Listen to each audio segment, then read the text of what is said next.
अस्सलाम वालेकुम गाइस, कैसे हैं आप सब। आई होप आप सब ठीक होंगे। अल्हम्दुलिल्लाह मैं भी बिल्कुल ठीक हूँ। Welcome back to my channel Rani's American dreams and welcome back to a very beautiful day, another vlog.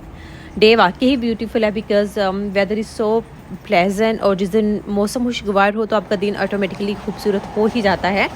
Any how आज मैं आप लोगों के साथ शेयर करूँगी कि मैं कहाँ गायब थी, क्यों। अनफॉर्चुनेटली रमज़ान के व्लॉग्स भी मैं नहीं अपलोड कर पाई, एंड फिर ईद भी आई, ईद गुजर भी गई, लेकिन मैंने आप लोगों के साथ कुछ शेयर नहीं किया। तो मैं कहाँ गायब थी, कहाँ बिजी थी। एंड सेकेंडली मैं आप लोगों के साथ आज शेयर करने वाली हूँ एक ऐसी रेसिपी मटन स्टीम की है जो पहले भी कई दफ़ा शेयर कर चुकी हूँ। डिफरेंट वर्जन है, तो मैं डिफरेंट वर्जन ट्राई करती रहती हूँ सेम रेसिपी के। तो ये वाला भी बहुत मज़े का जो इसका आउटपुट था इस रेसिपी का निकला। लिटरली जब अली ने फर्स्ट बाइट लिया एंड ही सेड वाओ, और जब उन्होंने चावल साथ मीट सेकंड बाइट लिया and then he said super से भी ऊपर। लिटरली इतने मज़े का डिनर था ना, मैं आपको बता नहीं सकती। मैंने 2 दिन ये खाना ही खाया, और जब भी खाना खाया ना तो लिटरली यही कह रही थी कि पता नहीं लास्ट टाइम मैंने अपने हाथ का बना हुआ इतना मज़े का खाना कब खाया था। इतना अच्छा रिजल्ट था बिकॉज मैंने ये 4 दिन मैरिनेशन की थी इस मटन स्टीम के लिए। और जब 4 दिन आप मीट मैरिनेट करोगे तो लिटरली फिर उसका रिजल्ट इतना ही अच्छा आएगा ना। तो इसकी रेसिपी अभी आप लोगों के साथ शेयर करती हूँ। आज बारिश हो रही थी तो मैं अभी चावल बनाने वाली थी। सबसे पहले जो है वो मैंने बच्चों को ब्रेकफास्ट वगैरह करवा दिया। अभी मैं अपने लिए और अली के लिए खाना बना रही थी, तो अली लेकर आए थे ये एलुमिनियम फॉइल, मेरे पास आउट ऑफ स्टॉक हुई थी। तो मैं वेट कर रही थी कि अली फॉइल लेकर आए तो फिर मैं मटन स्टीम होने के लिए रख दूँ। तो जैसे ही अली फॉइल लेकर आए तो मैंने मटन स्टीम होने के लिए रख दिया, और इसके बाद फिर मैंने अपने और अली के लिए खाना बनाया। फिर तो ये जो लेफ़्ट ओवर दही है ये मैं बिल्कुल भी वेस्ट नहीं करूँगी। ये कैसे यूज़ करेंगे अभी बताऊँगी। तो ये वाला मैं आप लोगों के साथ जो क्लिप शेयर कर रही हूँ ये 30th रोज़े का है। 30वां रोज़ा था हमारी तरफ। तो मैंने क्या किया, योगर्ट लिया हाफ़ केजी, उसमें तिक्का मसाला डाला हाफ़ पैकेट, और तंदूरी मसाला डाला 1 पैकेट, और इसमें लेमन जूस डाला था। इसमें मैं जिंजर गार्लिक पेस्ट डालूँगी, थोड़ा सा साबुत धनिया डालूँगी, इसके अलावा कोई स्पाइसेस नहीं जाएंगे। तो साबुत धनिया, तिक्का मसाला, तंदूरी मसाला, दही, lemon juice, ginger garlic paste. मैं इसमें एक ड्रॉप भी ऑयल का यूज़ नहीं करती, मैं नहीं डालती ऑयल, बिकॉज मटन में ऑलरेडी उसकी अपनी चर्बी होती है तो उसी से काफ़ी फैट निकल आता है। अगर आप ऑयल डालना चाहते हैं तो आप हाफ कप या 1/4 कप ऑयल, कोई भी कुकिंग ऑयल आप इसमें डाल दीजिएगा मैरिनेशन में। तो यहाँ पे एक टिप ये है कि मैंने आपने देख सकते हैं कि मटन का कलर बिल्कुल चिकन जैसा हो गया है बिकॉज 1 घंटे के लिए मैंने क्या किया, एक ये बाउल पानी का भरा, उसमें हाफ कप सिरका डाला था यानी कि वाइट विनेगर, और इसको डिप कर दिया था 1 घंटे के लिए। थोड़ा सा सॉल्ट भी ऐड किया था। 1 घंटे के बाद मटन में जितनी भी स्मेल होती है ना, स्पेसिफिक स्मेल, वो भी चली जाएगी। कोई ब्लड वगैरह होता है वो भी निकल जाता है। तो पहले आपने सिरके वाले पानी में 1 घंटे के लिए मटन को डिप कर दें। उसके बाद जो आपने दही और बाकी स्पाइसेस का बैटर डाला था, प्रिपेयर किया था, उसमें सारा मटन डाल के तो मैंने फ्रिज में रख दिया था 3 से 4 दिन मैरिनेशन के लिए। मैक्सिमम आपको 3 से 4 दिन ही देने हैं, और अगर आप 1 दिन 2 दिन देंगे तो वो भी वेल एंड गुड है। तो इतना टेंडर, इतना जूसी ये मीट था, लिटरली बिल्कुल जैसे कीमे को भी आई थिंक आपको चबाना पड़ता है, बट ये इतना था लाइक फुल टेंडर था, आपको बिल्कुल भी चबाने की ज़रूरत ही नहीं पड़ी, इतनी गिलावट थी। और मैंने एक्स्ट्रा साइड से कोई भी लाइक उसमें मीट टेंडराइज़र यूज़ नहीं किया था, कचरी पाउडर कुछ भी नहीं डाला था, बिकॉज जो आप टिक्का मसाला कोई भी पैकेट मसाला यूज़ करते हैं ना, उसमें ऑलरेडी मीट को गिलाने के लिए उन्होंने पाउडर यानी कि मीट टेंडराइज़र डालते हैं वो ऑलरेडी पैकेट मसाला में। सो सेपरेट से मैं नहीं डालती। तो यहाँ पर मैंने तकरीबन 6 घंटे के लिए स्टीम को रोस्ट किया है। 1 बजे मैंने चढ़ाया था मटन स्टीम होने के लिए, एंड अभी तकरीबन 6-7 बज चुके थे। तो ये देखिए बहुत अच्छे से गल चुका था। फिर भी मैंने कहा कि जब तक चावल बना रही हूँ तो इसको रख देती हूँ, 45 मिनट और हो जाएगा गिलावट। तो मैं बिल्कुल टच ही कर रही थी ना, तो ये देखें एक एक रेशा अलग हो रहा था, इतना मज़े का था। तो अभी आपको ये थोड़ा सा ड्राई लग रहा होगा, इसके ऊपर जो लेफ्ट ओवर दही था वो थोड़ा सा वो डालूंगी, फिर इसको बेक करूँगी। तो ये बहुत मज़े का था, बिल्कुल फीका भी नहीं था, बहुत एक्स्ट्रा तीखा भी नहीं था, मीडियम स्पाइस था, फुल गला हुआ था, बिल्कुल भी ड्राई नहीं था, जूसी होगा बिकॉज इसमें मैं अभी एक्स्ट्रा योगर्ट भी डालूंगी। तो मटन का जो मटन ने अपने जो पानी रिलीज़ किया था थोड़ा सा, वो भी इसके अंदर ही है अभी, तो वो बिल्कुल जूसी होगा, बिल्कुल भी ड्राई नहीं होगा बेक करने के बाद।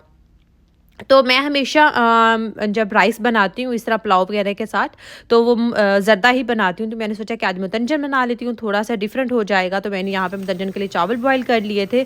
तो लिटरली बहुत सिंपल रेसिपी है। लाइक आपको सिर्फ मैरिनेशन कर देना, उसके बाद स्टीम होने के लिए रख दें, और ये मुतंजन भी 10 मिनट के में रेडी हो जाता है। तो लाइक आपको डिफरेंट वर्जन्स ट्राई करने चाहिए। मैं मटन स्टीम की, अगर आप मेरे चैनल पर जाएंगे, मैं डिस्क्रिप्शन बॉक्स में भी उसके लिंक्स डाल दूंगी। मैंने आई थिंक 4-5 मटन रॉन के साथ आप लोगों के साथ पहले स्टीम की रेसिपी शेयर कर चुकी हूँ। मैं मटन स्टीम से ही फुल रॉन की काबली पुलाव बनाती हूँ। फुल रान को ये कभी बेक कर लेती हूँ, कभी स्टीम कर लेती हूँ, कभी स्टीम करने के बाद एयर फ्राई कर लेती हूँ। तो आज मैं स्टीम करने के बाद बेक करूँगी कि लाइक एक ही रेसिपी को आप डिफरेंट ट्राई से कभी बेक कर लो, कभी एयर फ्राई कर लो, कभी सिर्फ स्टीम कर लो, कभी मैं लेकिन डीप फ्राई कभी भी मीट को नहीं करती। मुझे लगता है कि एक तो मीट हार्ड हो जाता है, और सेकेंडली फिर वो बहुत ज़्यादा ऑयल भी अब्जॉर्ब कर लेता है और हैवी भी होता है। जब आप स्टीम्ड मीट खाते हो ना, तो वो बिल्कुल भी आपको हैवीनेस फील नहीं होती, स्पेशली अगर आपने उसमें कोई कुकिंग ऑयल वगैरह यूज़ नहीं किया। तो आज मैं कहाँ गायब थी इतने अरसे से एक्चुअली अमल की तबीयत बिल्कुल भी ठीक नहीं थी। यस, थोड़ी सी सीरियस कंडीशन थी अमल की, तो मुझे अमल को टाइम देना था। एक्चुअली उसकी एचबी काफ़ी लो हो गई थी, काफ़ी मतलब काफ़ी ज़्यादा क्रिटिकली लो हो गई थी। तो फिर अमल को स्कूल से भी तकरीबन हमने 10 छुट्टियाँ करवाई हैं। अमल के ऑफ चल रहे थे, तो जब वो उसको स्कूल से छुट्टियाँ करवाई सिर्फ इसलिए ताकि वो घर पर रहे और मैं उसकी अच्छे से टेक केयर कर सकूँ, उसको ज़बरदस्ती कुछ ना कुछ फीड करवाती रहूँ, खाना खिलाती रहूँ, थोड़ा थोड़ा सा हेल्दी खिलाने की कोशिश करूँ। तो वो मेरा ना बस सारा दिन वो खाती पीती कुछ नहीं है, खाने की थोड़ी चोरी है। वो शुरू से बहुत ज़्यादा पीकी ईटर है, तो जिसकी वजह से ना मुझे मेरा सारा टाइम अमल के साथ था। मैं बिल्कुल भी नहीं चाहती थी, हालांकि सहरी इफ्तारी की रूटीन तो चल ही रही थी, ईद पे भी कुकिंग वगैरह तो हो ही रही थी, हम लोग ईद पे बाहर भी चले गए थे फैमिली के साथ, लेकिन मैंने कुछ शूट नहीं किया बिकॉज मुझे लगता था कि वो 10-15 दिन अगर अमल को मैंने स्कूल से भी छुट्टियाँ करवाई हैं, तो अगर मैं उसको स्कूल से छुट्टियाँ करवा के घर बिठा देती, उसकी सही से टेक केयर नहीं करती, उसको खिलाती पिलाती नहीं, उसके साथ टाइम नहीं स्पेंड करती, तो फिर उसकी तबीयत शायद उतनी जल्दी बेहतर नहीं होती। तो उसकी मेडिकेशन का, उसकी फीड का, उसके साथ क्वालिटी टाइम का मुझे बहुत ज़्यादा ध्यान रखना था। और अल्हम्दुलिल्लाह अल्लाह ताला ने करम किया अपना, और आपकी उसकी तबीयत काफ़ी बेटर है, और इसीलिए अब उसने स्कूल भी ज्वाइन कर लिया है मंडे से। तो अल्लाह ताला का शुक्र है। तो बस इसीलिए, हालांकि मैं वीडियो शूट तो कर लेती, लेकिन एडिटिंग में ना 3 to 4 आवर्स चले जाते हैं। तो फिर वो 3 to 4 आवर्स मैंने सोचा कि नहीं, वो मैं अमल को ही दूंगी। तो लिटरली 24 आवर्स में से ना तकरीबन 18 घंटे मेरे अमल के साथ ही होते थे। रोज़ा था साथ, फिर अमल के साथ सारा दिन मेरा गुजरता था। तो बहुत बिजी रूटीन थी। आई नो कि जब आप इतनी छुट्टियां कर लेते हो तो फिर यूट्यूब भी आपको इस तरह से प्रमोट नहीं करता, फिर आपके चैनल बिल्कुल एकदम पीछे चला जाता है। लेकिन मेरे लिए अभी ये सब कुछ मैटर नहीं कर रहा था। अगर मेरे लिए कुछ मैटर कर रहा था तो डैट इज़ टोटली के अमल, जब अमल को मेरा टाइम चाहिए होता है ना, फिर मेरी सारी दुनिया भूल जाती हूँ।